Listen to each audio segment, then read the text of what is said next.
In the grand halls of Windsor Castle, where every whisper echoes through centuries of history, 8-year-old Princess Charlotte has discovered something that could shake the very foundations of the British monarchy. What started as innocent sibling communication has evolved into a sophisticated network of coded messages that would make even MI6 operatives impressed. But when a sharp-eyed royal protection officer notices Charlotte's peculiar behavior during a state dinner, slipping mysterious notes behind ancient tapestries, the young princess finds herself at the center of a royal investigation that threatens to expose not just her secret code, but a much larger conspiracy brewing within the palace walls. This is the untold story of how a brilliant young royal's innocent game became a dangerous dance with palace intrigue, family loyalty, and the heavy burden of royal duty. What Charlotte doesn't realize is that her coded messages to Prince George have accidentally intercepted something far more sinister than childhood secrets. The question isn't whether Charlotte will be caught, it's whether she'll discover the truth before it's too late. Charlotte's fingers trembled slightly as she carefully folded the small piece of paper, making sure each crease was perfect. The morning sun streamed through the tall windows of her bedroom in Kensington Palace, casting long shadows across the Persian rug where she sat cross-legged, surrounded by books about codes and ciphers she had borrowed from the palace library. It had all started 3 weeks ago during a particularly boring state dinner. While the adults discussed trade agreements and diplomatic relations, Charlotte had watched her older brother George sitting stiffly in his formal attire, looking as miserable as she felt. That's when the idea struck her like lightning. If they could communicate secretly during these endless royal functions, maybe they could make them bearable, or even fun. The first message had been simple, written in a basic substitution cipher she had learned from a book about World War II codebreakers. "This is boring. Want to escape to the gardens after dessert?" George had looked confused when she slipped the folded paper into his jacket pocket during the reception, but his eyes lit up when he decoded it later that evening. Now, 3 weeks later, their secret communication system had evolved into something far more sophisticated. Charlotte had developed her own unique cipher, combining elements of the Caesar cipher with a keyword system based on their favorite childhood games. Each message was a small adventure in itself, and George had become surprisingly good at both encoding and decoding her notes. But Charlotte was ambitious. She wanted to create something that no adult would ever suspect, let alone decode. She had spent hours studying the great code makers of history, from the ancient Greeks to modern computer programmers. Her notebook was filled with different alphabets, number systems, and symbol combinations that she tested and refined daily. The palace staff had begun to notice her newfound interest in writing.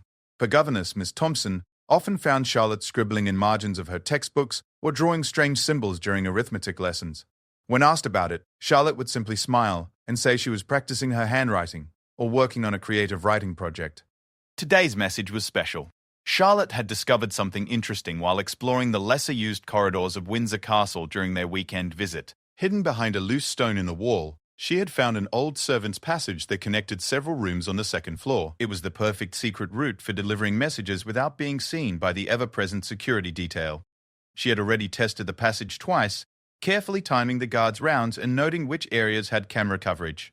Charlotte had inherited her mother's attention to detail and her father's strategic thinking, though she didn't realize it yet. What she thought was a fun game was actually developing skills that would serve her well in her future royal duties. The message she was writing now contained detailed instructions for George about the secret passage, including a hand-drawn map and specific times when it would be safe to use. She had even worked out a system of signals they could use during public events to indicate when they had messages waiting for each other. As Charlotte finished encoding the message, she heard footsteps approaching her door. Quickly, she tucked the paper into her sock and scattered her regular homework across the floor where she had been working. Her bedroom door opened, and Maria Santos, her favorite member of the housekeeping staff, entered with fresh towels. "Good morning, Your Royal Highness," Maria said with a warm smile. "Are you ready for breakfast?" "Almost," Charlotte replied, trying to sound casual while discreetly adjusting her sock. "Just finishing my maths homework." Maria glanced at the papers scattered around Charlotte and nodded approvingly. "Your parents will be pleased to see you working so hard. Don't forget you have piano lessons this afternoon."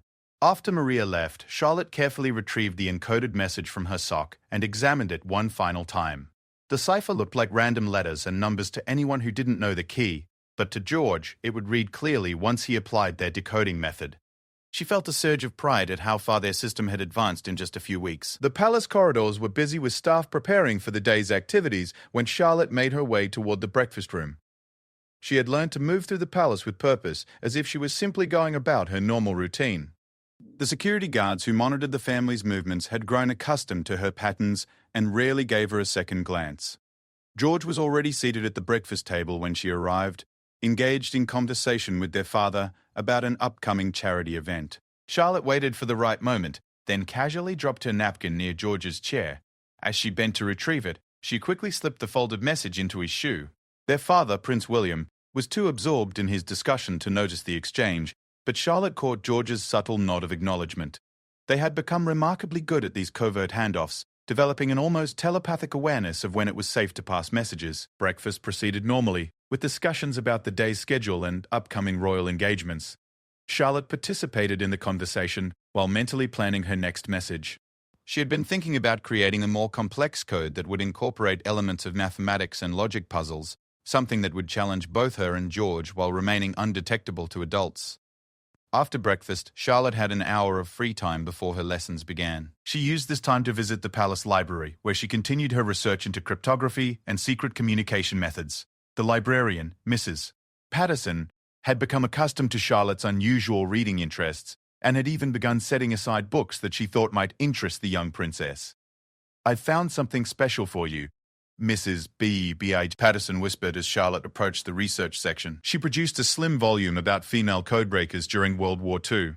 "I thought you might find these women's stories inspiring." Charlotte's eyes widened as she flipped through the pages, reading about women who had worked in secret to help win the war through their code-breaking abilities. These weren't fairy tale princesses waiting to be rescued. They were real women who had used their intelligence and courage to make a difference in the world. One story particularly captured Charlotte's attention.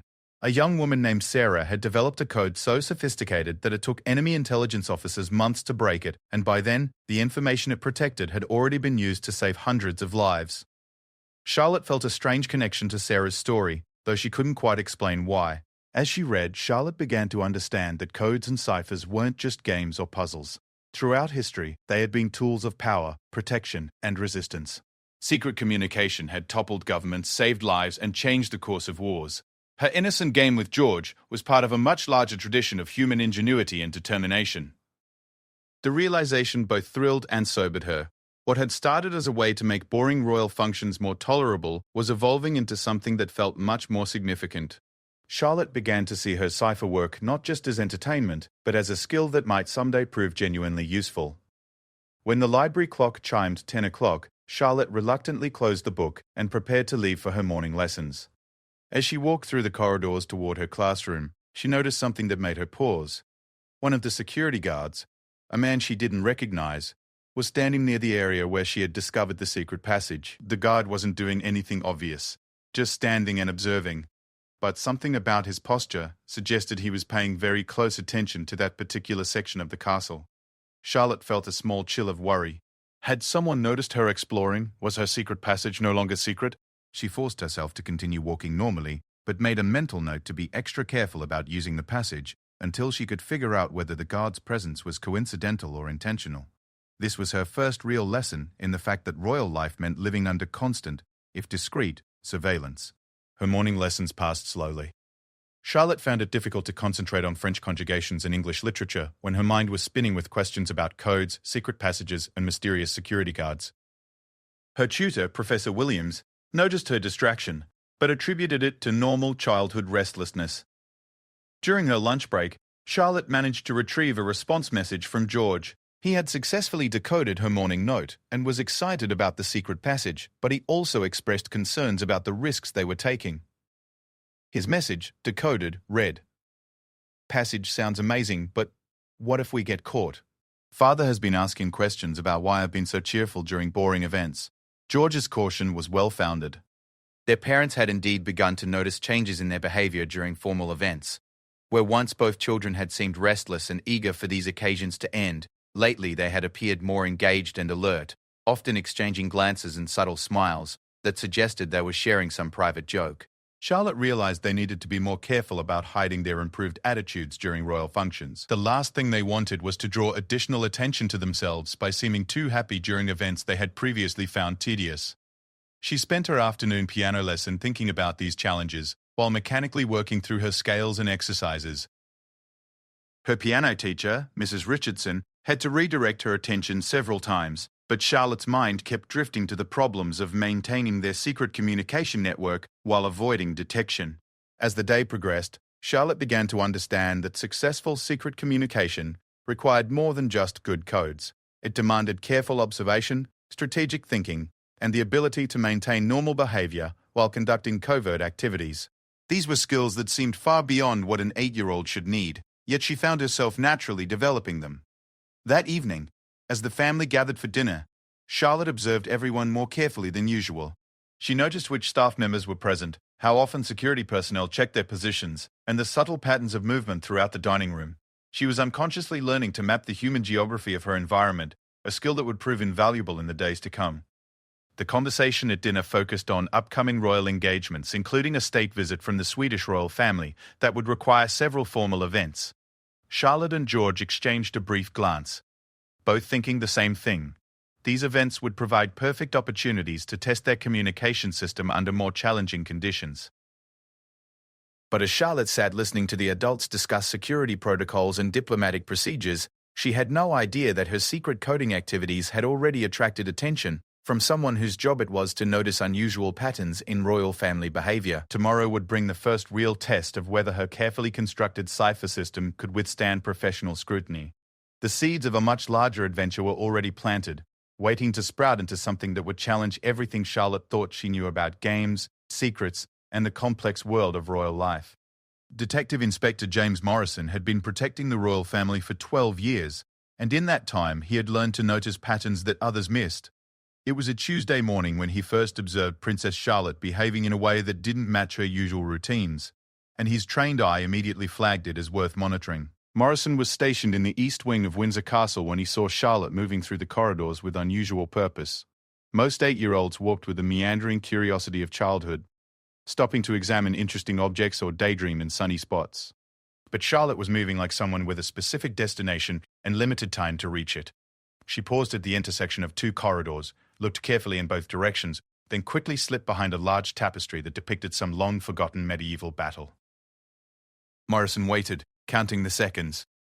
43 seconds later, Charlotte emerged, brushed dust from her dress, and continued walking as if nothing had happened. The detective's instincts told him this was not random childhood exploration.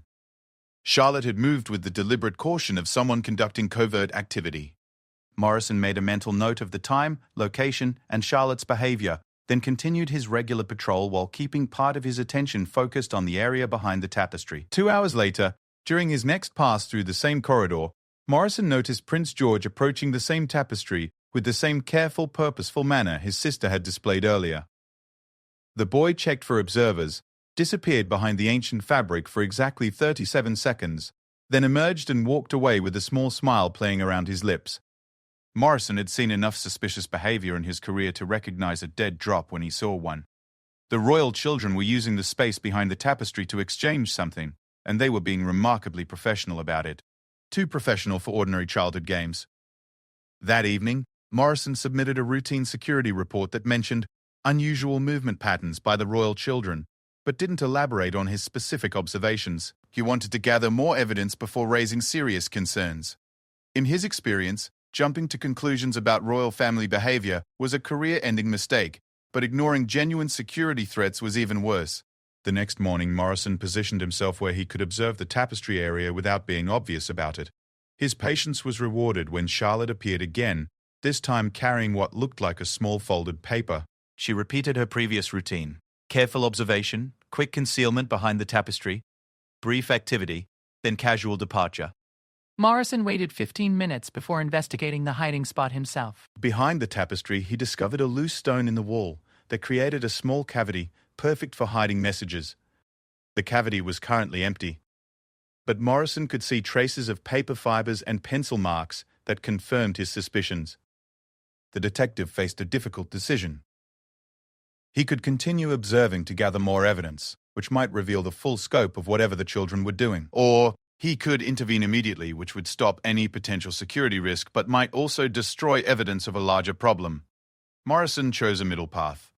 He would continue monitoring while beginning a discreet investigation into what might have prompted the royal children to develop such sophisticated covert communication methods.